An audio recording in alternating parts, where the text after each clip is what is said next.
बिस्मिल्लाहिर्रहमानिर्रहीम। अस्सलाम वालेकुम वरहमतुल्लाहि वबरकातुहू। मोअज़्ज़िज़ हाज़रीन इकराम, बुजुर्गान कौम और मिल्लत, मेरी इज़्ज़तदार माँ और बहनों, गयूर नौजवान साथियों, मजलिस इत्तेहादुल मुस्लिमीन के उम्मीदवार मोहतरम जनाब गुलाम सरवर साहब, मोहम्मद शमशाद आलम साहब, मुखिया संघ जिला अध्यक्ष परवेज साहब, जिला परिषद बैसी व जिला सदर मजलिस इत्तेहादुल मुस्लिमीन जनाब मुख्तार साहब, जिला परिषद बैसी, मोहतरम अख्तर साहब, मुखिया जाहिद साहब डगरुआ, प्रमुख अबू जफर साहब, महमूद आलम साहब PAC चेयरमैन, नदीम साहब साबिका जिला सदर मजलिस, आदिल साहब PACS चेयरमैन, गालिब साहब, महफूज साहब, सज्जाद साहब, सरफराज संबुल साहब, एहसान साहब और हैदराबाद के रुकन असम्बली मोहतरम जनाब मुबीन साहब और मेरे तमाम मजलिस से रुफ़क़ा, मेरे अजीज़ दोस्तों और बुज़ुर्गों, इज़्ज़तदार माँ और बहनों, नौजवानों, मैं आप तमाम का दिल की गहराइयों से शुक्रिया अदा करता हूँ कि आप आज गुलाम सरवर साहब के इस इंतखाबी जलसे में आपने शिरकत की और मौसम नासाजगार होने के बावजूद भी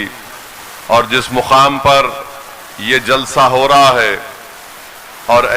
ऐसे मुकाम पर आप तमाम लोग यहाँ पर हज़ारों की तादाद में आए हैं, मुझे यकीनन ये कहना पड़ेगा कि इतनी बड़ी तादाद में आप लोगों का यहाँ पर जमा होना इस बात का पैगाम देता है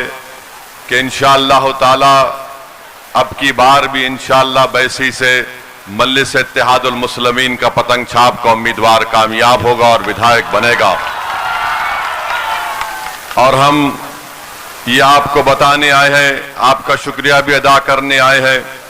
कि 5 साल पहले आपने मजलिस के उम्मीदवार को कामयाब किया था। ये बड़े अफसोस की बात है कि तेजस्वी यादव ने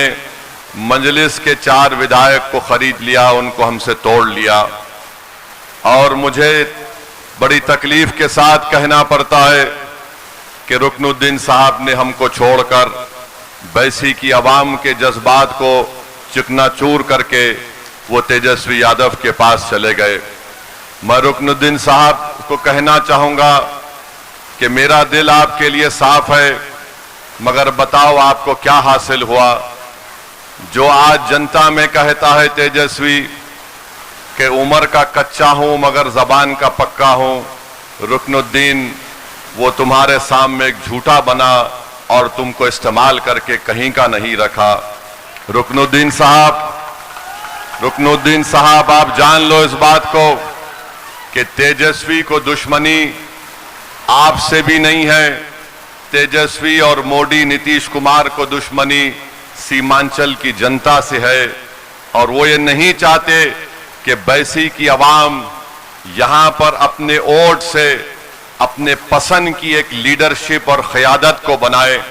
इसीलिए भाजपा हो या JDU हो, अज़ां हो रही है, अज़ां हो रहा है, 1 मिनट रुक जाते हैं, 2 मिनट फिर तक हो रहा है,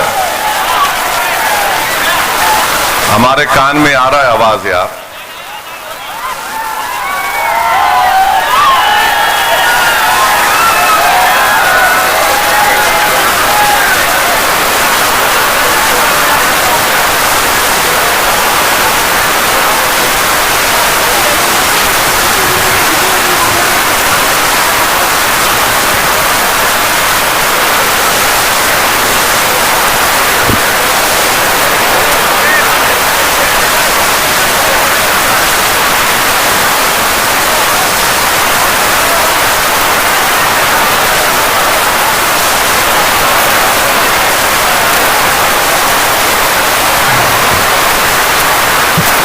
मैं आपसे कह रहा था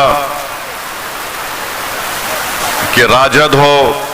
या भाजपा हो या JDU हो, वो कभी भी नहीं चाहेंगे कि सीमांचल की जनता से इंसाफ हो। वो इस बात को हरगिज कबूल करने के लिए तैयार नहीं है कि सीमांचल में मजलिस इत्तेहादुल मुस्लिमीन की एक सियासी आवाज और लीडरशिप आपकी वोट और दुआओं से बन जाए। और इसीलिए उन्होंने ये साजिश रचाई, और इस साजिश में सबसे बड़ा मुजरिम अगर कोई है तेजस्वी यादव के बाद, तो जो कि हार्ट का शाहनवाज है। और इंशाअल्लाह आप देखेंगे उसकी जमानत जो कि हार्ट की आवाम उसकी जब्त करवाएगी इंशाअल्लाह ताला। मगर मैं आपको बताना चाह रहा हूं कि तेजस्वी ने सबको इस्तेमाल किया और सबको इस्तेमाल करके छोड़ दिया। रुकनुद्दीन साहब, आपने क्या हासिल किया? मैं आज भी आपसे अपील कर रहा हूं, आप अपनी इज्जत को और अपने मुकाम को बचा लीजिए। जो आपका इस्तेमाल किया और फिर सीमांचल की जनता को धोखा देने का काम तेजस्वी यादव ने किया। रुकनुद्दीन साहब, घर में बैठ जाइए, दुआ करिए कि गुलाम सरवर यहां से कामयाब और कामरान हो जाए। मेरे दिल में कोई चीज नहीं है, मेरे दिल में सिर्फ एक जुनून है कि मैं मरने से पहले सीमांचल की जनता के से इंसाफ को देखना चाहता हूं। मेरे जिंदगी के अल्लाह ने मुझे बहुत चीजों से नवाजा, अल्लाह ने मुझे इतनी नेमतों से नवाजा कि मैं सोच भी नहीं सकता। मगर मैं अल्लाह से यही दुआ करता हूं कि परवरदिगार जिंदगी का शमा मेरा बुझने से पहले मेरी इस ख्वाहिश को भी पूरा कर दे कि मैं अपनी जात के लिए नहीं, इस सीमांचल के गरीब और मजलूम अवाम के लिए अल्लाह से दुआ करता हूं कि